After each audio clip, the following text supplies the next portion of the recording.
This is my first ever long form content, and I'm going to be drawing Jhin today, as one of my subscribers has actually commissioned me to do a piece, which is really cool because I used to play a hell of a lot of League of Legends when I was a kid. And if I'm being honest, I still play now.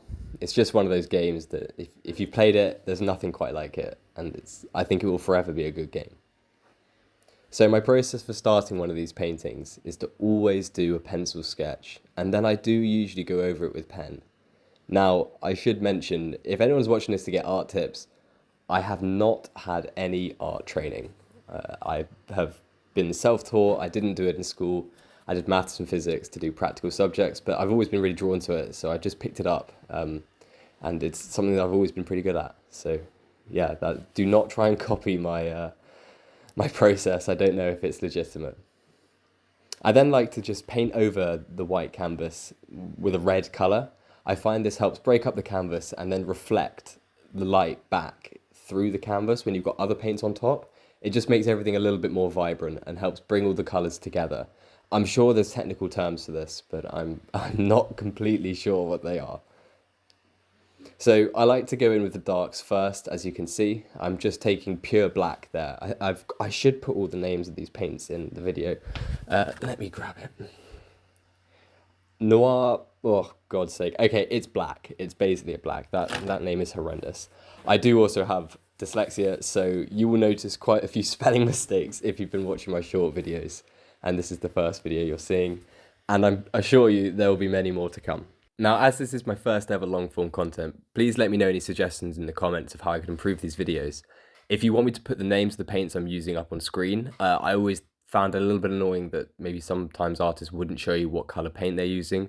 Now you can, if you're good, mix all the colors you need from just the primary colors, but I'm not quite at that stage yet. So sometimes I like having a pre-mixed one. It just makes the process a little bit easier. So back to the piece in question. My first port of call was the gun. I wanted to make the gun really stand out and try and make it look metallic. And that involved going thin lines of the black I've shown on screen earlier, and then slowly building up the lightness and adding that really light streak of white down the center of it. And that just helps it look like a circle. It looks way more 3D and also just kind of looks more realistic. Another part of this piece that I thought was going to be really challenging was getting it so his trousers looked like they had slight crinkles in from where he was raising his leg. This was once again done starting with dark colors. So I started with a dark brown, and then I added some yellow and white to it to kind of make it look like that tan trouser material. And it's just about building up the layers carefully, little by little. With oil paints, you don't want to be painting over certain colors. So you don't want to be doing big blocks of color and then trying to paint over it. It's best to try and keep them separate. That does take a little bit of practice for sure, but you can see me using that technique here, making sure I'm trying never to paint over something. You can if it's dry, it's a little bit harder to blend that way, but I'd recommend definitely painting round. It will really help your oil paintings come to life. So you can start to see a lot more shape now. Once I get the wall in, it gives a lot of foundation for this piece. And then that little bit there in the gun is a little bit of glass because he's going to be using that as a scope, so we can see what he's shooting at. So now you can see the piece is really starting to take shape, and I'm almost there. I just have a few more bits to do, like his cape and his hat.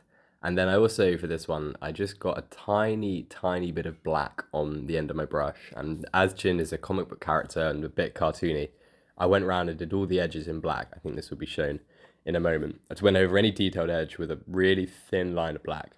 The other bit I was kind of concerned about was doing the gold, but it was just yellow with a tiny bit of brown in, and then just adding more white, sorry, to increase the lightness of it, just to get that shine on the bullets.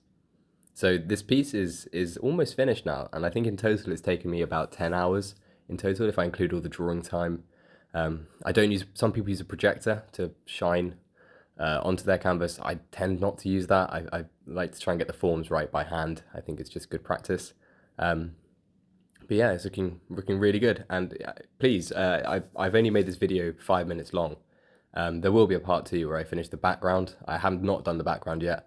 But if you think I should leave it completely orange, let me know. I'm open to suggestions. And I hope the person that's commissioned this sees this and is really happy with their work. I think it's turned out great. I think it looks awesome.